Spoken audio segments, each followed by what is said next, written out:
우리는 한시라도 물을 떠나서 살 수 없습니다. 사는 동안 늘상 물과 함께합니다. 우리의 생활 속의 물이 건강한지, 그렇지 않은지에 대한 진단은 어떻게 할까요? 그리고 뭘 진단해야 할까요? 물에 대한 간단한 이해와 함께 살펴보겠습니다. 우리 몸의 7~80%는 물로 이루어져 있습니다. 그래서 몸의 수분이 부족하게 되면 갈증을 느끼게 되고 더 부족해지면 혼수 상태에 이르다가 약 12% 부족하면 사망에 이르게 됩니다. 그렇기 때문에 우리는 일정량의 수분이 유지되도록 하루에 약 2리터의 물을 마십니다. 마시는 물 말고도 우리는 하루에 수백 리터의 물을 사용합니다. 최근의 자료에 의하면 우리나라는 1인당 하루 평균 335리터의 물을 사용하는 것으로 나타납니다. 미국보다는 적지만 물이 귀한 아프리카 나라에 비하면 40배에서 70배 이상 많은 물을 소비합니다. 물이 많은데 뭐가 문제입니까? 라고 반문하는 학생이 있을지 모르겠네요. 지구에는 실로 엄청나게 많은 물이 존재합니다. 그림에서 지구 위에 놓인 구슬만한 크기의 물이 지구상에 존재하는 총량인데 약 1.4087 곱하기 10의 9승 세제곱킬로미터 정도 됩니다. 그러니까 가로 세로 높이가 1km인 상자에 물을 채웠을 때 14억 개 이상이 된다는 거지요. 그러나 이 물의 약 97.2%는 바닷물이고 우리가 실제 생활에 사용할 수 있는 물은 아주 적습니다. 전체의 0.03%밖에 안 되는 호수와 하천에 존재하는 아주 적은 양의 물입니다. 그러니까 우리 주변의 물은 우리에게 아주 귀한 존재인 거죠. 물이 어디에 분포하건 자연에 존재하는 물은 자연수의 특징을 가지고 있습니다. 즉 건강한 물의 물리적, 화학적, 생물학적 조건을 고루 갖추고 있다는 거죠. 건강한 물의 물리적 조건은 부유물질, 냄새, 맛, 색깔 등이 없고 기온과 비슷한 수온을 유지하는 것입니다.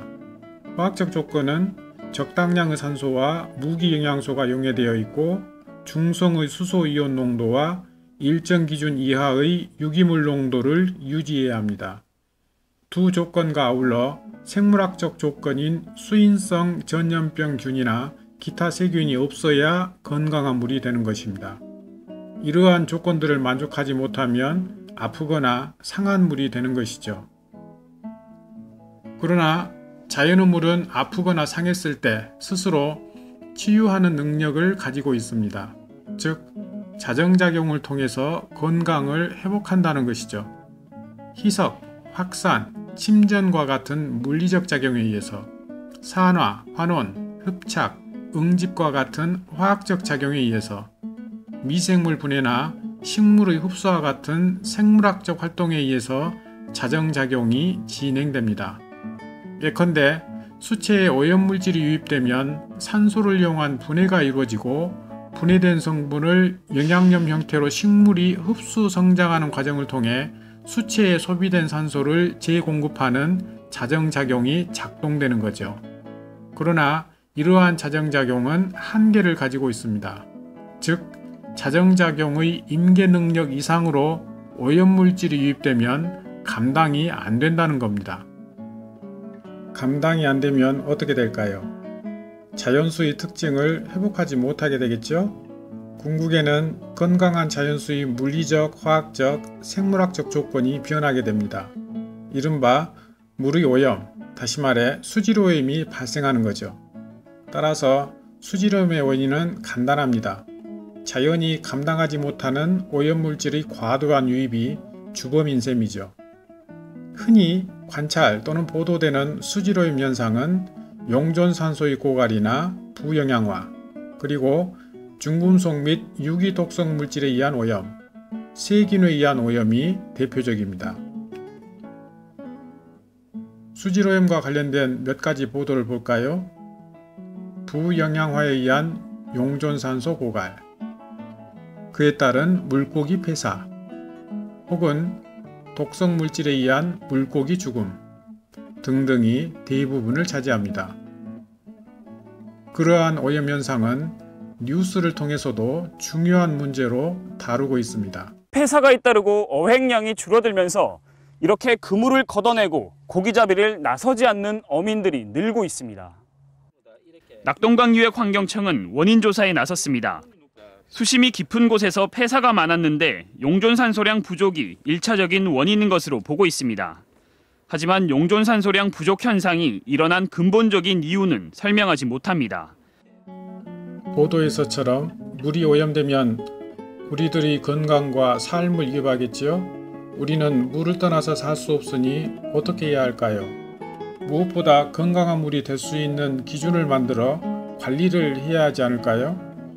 그래서 특정 수체에 대한 수질 기준을 생활환경 기준과 사람의 건강보호 기준으로 구분해서 마련하고 실제 수질 평가에 적용합니다. 우선 두 기준은 수체에 따라 달라야겠지요? 따라서 하천, 호소, 해역, 지하수 각각에 따라 다른 기준이 적용됩니다. 두 수질 기준에는 어떤 조건, 즉 어떤 항목들이 들어가 있을지 예상해 보세요. 그리고 생활환경 기준을 만족한다고 해서 사람의 건강을 담보할 수 있을까요? 담보할 수 없다면 건강과 관련된 다른 항목을 넣어야겠죠? 어떻습니까? 여러분이 생각하기에도 사람의 건강보호 기준이 생활환경 기준보다 훨씬 더 엄격하고 까다롭겠다 예상되지요? 먼저 생활환경 기준을 살펴보겠습니다. 하천이나 호소, 해역에 있는 물의 특성이 다르기 때문에 수체에 따라 조금 상이한 항목이 적용됩니다. 그러나 수질의 대표적인 진단 항목은 공통으로 들어 있습니다. 공통으로 들어가 있는 항목은 수소이온 농도와 화학적 산소 요구량, 용존산소량, 초응인, 대장균이 해당됩니다. 하천의 경우에는 그 외에 생물학적 산소 요구량과 부유물질량이 더 포함되어 있고, 호소의 경우에는 총질소와 클로로필 A가 추가되어 있습니다. 두 번째로 사람의 건강보호 기준을 보겠습니다. 건강보호 기준은 보다 엄격한 항목으로 이루어져 있습니다.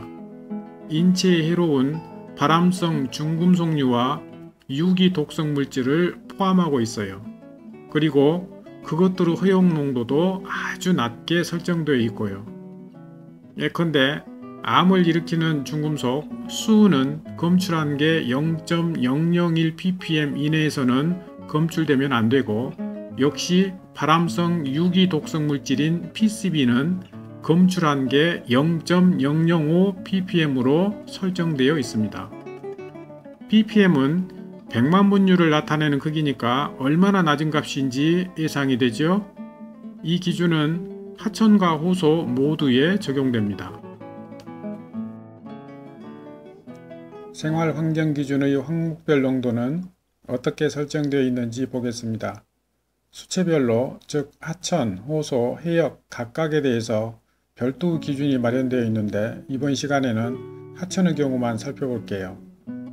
우선 등급을 보통을 기준으로 좋음 단계 3개, 나쁨 단계 3개에서 7개로 나누었습니다. 그리고 등급별 농도를 설정해 놨어요. 예컨대 매우 좋음 등급의 경우 pH는 6.5에서 8.5, 생물학적 산소 요구량인 BOD는 1 이하, 화학적 산소 요구량 COD는 2 이하, 부유물질 SS는 25 이하, 용존산소 DO는 7.5 이상, 총인 TP는 0.02 이하입니다. BOD, COD, SSDO, TP 모두 단위는 mg/L입니다. 그리고 대장균은 100ml당 군수로 나타내는데 총 대장균은 50 이하, 분원성 대장균은 10 이하입니다. 각 등급에 따른 캐릭터는 등급에 따라 색깔이 다르고 눈과 입의 모양과 방향도 다릅니다. 표정에서 읽을 수 있는 것처럼 캐릭터는 수질이 어떤 상태에 있는지 잘 알려줍니다. 앞서 소개한 하천, 호소, 해역의 생활환경기준 수질 항목들을 좀 더 살펴보겠습니다. 이 항목들을 한 걸음 더 들여다보면 모든 수체에서 용존산소가 중심에 있다는 걸 확인할 수 있습니다. 생물학적 산소 요구량이나 화학적 산소 요구량은 오염물질이 생물학적으로 또는 화학적으로 산화될 때 소비되는 산소의 양을 의미하니까 더더욱 그렇고, 총인, 총질소 또한 부영양화 성분이기 때문에 부영양화에 따른 녹조나 적조가 발생했을 때 이후에 산소 소비가 예상되기 때문에 역시 중심에 산소가 있게 되는 거죠. 그래서 용존산소를 수질 등급을 나타내는 지표로 하여 수생태계가 어떤 상태인지 나타낼 수 있습니다. 우선 등급에 따른 용존산소량은 값으로 설정되어 있으니까 설정된 용존산소량에서 유지되는 생태계를 진단할 수 있을 겁니다. 매우 좋은 등급에서는 산소량이 풍부하니까 청정상태의 생태계가 유지될 것이고, 매우 나쁨 등급에서는 다량의 오염물질로 인해 용존산소가 거의 없을 테니까 망가진 생태계가 존재하겠죠. 이렇듯 용존산소는 수질은 물론 생태계까지 좌우하는 아주 중요한 수질인자입니다. 이제 범위를 좁혀서 용존산소에 대한 내용을 한 걸음 더 들여다보겠습니다. 물에 녹아있는 산소, 즉 용존산소는 공기 중의 산소가 물에 용해된 것인데, 수온 및 염분이 낮을수록, 압력이 높을수록, 그리고 물의 흐름이 측류보다는 난류에 가까울수록 잘 용해됩니다. 공기 중의 산소가 충분히 녹아 들어가면 포화 농도에 도달하게 되겠지요. 그런데 물에 존재하는 산소는 여러 화학적, 생물학적 과정에 의해서 소비가 일어나니까 포화 농도와 차이가 생기게 됩니다. 다시 말해 포화 농도와 실제 농도 사이에는 농도의 기울기가 존재하게 되는 거죠. 따라서 현장 농도는 포화 농도와 실제 농도 간의 기울기에 따라 결정되는 것입니다. 즉 식에 나타낸 것처럼 용존산소량의 변화는 CS-C로 표현된 농도 기울기에 의해서 좌우됩니다. 물속의 산소 농도는 공기를 강제로 주입시키거나 산소를 생산하는 식물의 광합성에 의해서 증가할 수 있습니다. 반대로 생물의 호흡이나 유기물, 무기물이 산화될 때는 산소가 소비됩니다. 예컨대 암모니아가 산화되어 아질산으로, 아질산이 산화되어 질산으로 되는데 그 과정에서 산소가 소비되는 것을 반응식에서 볼 수 있습니다. 미생물에 의한 유기물 분해 과정에서도 마찬가지입니다. 산소를 소비하는 반응에서 용존산소가 없어지면 어떻게 될까요? 그때는 용존산소 대신에 다른 형태의 산소를 이용하게 됩니다. 즉 산화된 무기성분에 붙어있는 산소를 이용하는 거죠. 그래서 질산염이나 황산염의 환원이 일어나게 돼요. 그러면 산소가 떨어져 나간 나머지 성분이 남게 되겠죠. 그 성분들이 유해 독성 물질이 되는 겁니다. 이렇게 되면 생물들이 살 수 없는 환경으로 변하게 됩니다. 그러한 과정을 댐으로 막힌 강에서 이제 일상이 되어버린 녹조와 관련시켜 이렇게 정리할 수 있습니다. 우선 육지로부터 유입된 오염물질에 의해서 또는 수체에서 분해된 유기물에 의해서 무기 형태의 영양염, 대표적으로 인이나 질소 같은 무기 영양염류가 증가하게 됩니다. 이 상태에서 수온이 증가하고 빛이 강해져 광합성 조건이 충족되면 충분한 영양염류로 식물성 플랑크톤 같은 조류가 과다 번성하게 됩니다. 이른바 녹조가 발생하게 되는 거죠. 이어서 조류가 사멸하면 조류 자체가 유기물이기 때문에 부패하게 되고 그 과정에서 산소를 소비하게 됩니다. 산소가 감소하면 산소호흡을 하는 생물들이 살 수 없게 되고 더 심해질 경우 질산염이나 황산염 등의 환원이 일어나 생태계가 망가지게 됩니다. 이후로 아주 오랜 시간 동안 산소를 소비하는 요인들이 줄어든 조건에서 서서히 유기물의 무기화가 진행됩니다. 우리가 마시는 공기처럼 물속의 생물은 용존산소에 의존해 살아갑니다. 따라서 용존산소 농도에 따라 생물의 반응은 다를 수밖에 없겠지요. 용존산소의 농도가 감소함에 따라서 생물은 비정상적인 반응을 보입니다. 그리고 산소 농도가 2.5ppm 이하인 빈산소 수계에서는 저소동물이 살 수 없는 환경으로 변하고 1ppm에 이르면 질식사하게 됩니다. 산소 농도가 0.025ppm 이하가 되는 무산소 수계에서는 산화된 무기염들의 환원이 일어나고 독성가스가 발생해 생물의 존재가 불가능한 극단의 환경으로 변합니다. 자, 이제 분명해졌습니다. 물의 건강을 진단하려면 어떻게 하면 될까요? 지금까지 소개한 항목을 측정하거나 분석해서 설정된 기준값과 비교하면 되겠죠? 수질기준 항목 가운데 용존산소를 강조한 이유도 잘 이해했을 거라 믿습니다. 종합검진을 하면 좋겠지만 비용과 시간이 많이 들겠죠? 그래서 우리는 용존산소량을 진단 항목으로 설정하여 실험을 통해 물의 건강을 계략적으로 진단해 보려 하는 것입니다.